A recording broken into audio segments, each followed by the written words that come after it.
Karibu kwenye Matumaini, kipindi cha mafundisho ya Biblia kinachokuletea tumaini kwa maisha ya kila siku. Hujambo mpenzi mtazamaji na karibu katika kipindi hiki cha Matumaini. Mie ni wako msimulizi Steve Amiri nikiwa na mwenzangu. Jina langu ni Robert Uching. Naam, karibu sana katika kipindi cha Matumaini.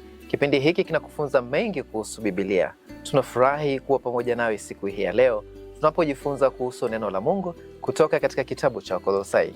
Kipindi hiki kinaletwa kwako kwa hisani ya Heralds of Hope kwa ushirikiano na Transworld Radio, kikilenga kuwasaidia watu kuhusu kumjua Yesu Kristo na kukua katika imani yao. Naam, kweli Robert. Basi leo somo letu linatoka katika kitabu cha Wakolosai kwanza 15 hadi 20 likiwa na kichwa Kristo aliye bora kuliko yote. Hivi unafahamu kuwa dunia yetu imejaa udanganyifu.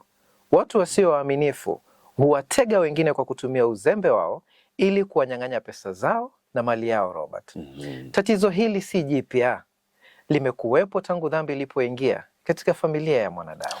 Na ni somo la msingi sana kwa sababu linatufundisha Yesu Kristo ni nani, hasa na ni kwa nini anastahili nafasi ya kwanza katika maisha yetu. Kweli. Nilipokuwa katika miaka yangu ya mwisho ya ujana, nilisafiri kwenda jiji kubwa pamoja na kaka yangu ambaye alikuwa dereva wa lori.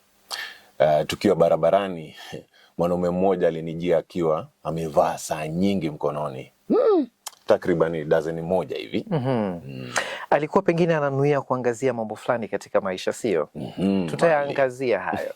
Lakini Mtume Paulo anatufundisha kwamba Yesu Kristo ni mfano halisi wa Mungu asiyeonekana. Hii inamaanisha kwamba tunapotaka kumjua Mungu, tunamtazama Yesu Kristo.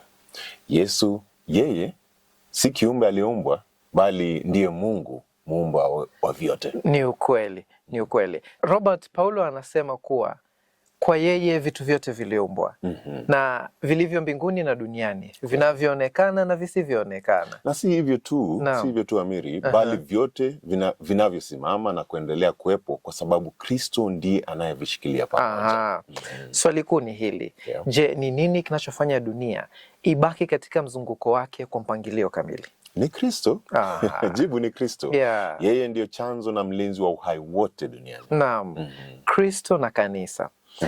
Paulo anaendelea kusema kwamba Kristo ndiye kichwa cha mwili, yani kanisa. Na kanisa si jengo tu. Naam. Bali ni watu waliokombolewa na Yesu Kristo kwa damu yake. Kwa kufa na kufufuka kwake, sio? Basi Yesu aliyashinda mauti na kuwa wa kwanza kufufuka, asiyekufa tena. Na kwa sababu hii, Amiri, anastahili kuwa na mamlaka kamili juu ya yote, juu ya kanisa na juu ya viumbe vyote huko duniani. Kabisa. Kanisa linapata mwelekeo, linapata uhai na nguvu kutoka kwake Yesu Kristo. Bila Kristo, Amiri, hakuna kanisa lolote, hakuna kanisa la kweli. Alafu unajua somo hili linatualika tujiulize swali muhimu sana. Je, Kristo ndiye wa kwanza katika maisha yangu? Ikiwa Kristo ni Bwana wa vyote, basi anapaswa kutawala maamuzi yetu, mahusiano yetu na mwenendo wetu wa kila siku.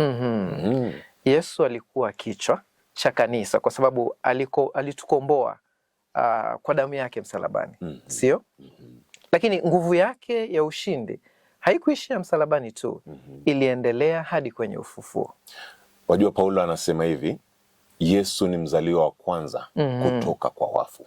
Bila shaka. Na anamaanisha hivi ya kwamba Yesu alifufuka na hata kufa tena.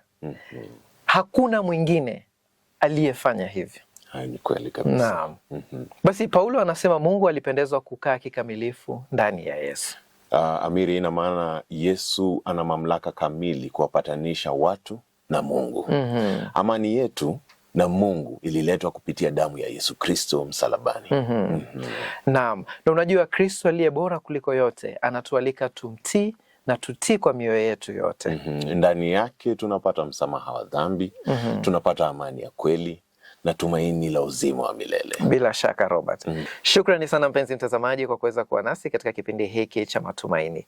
Basi iwapo una swali au maoni, usisite kuwasiliana nasi. Kwa mawasiliano zaidi, tuma barua pepe kwa barua@twr.co.ke au tembelea tovuti letu www.heraldsofhope.org. Unaweza pia kutupata katika mitandao ya kijamii haswa YouTube kwa @TWR Kenya. Kwa neema ya Mungu tuendelee kumtangaza Yesu Kristo aliye bora kuliko yote. Mie nimekuwa wako msimulizi Steve Amiri. Jina langu ni Robert Uching. Zidi kubarikiwa. Karibu kwenye Matumaini.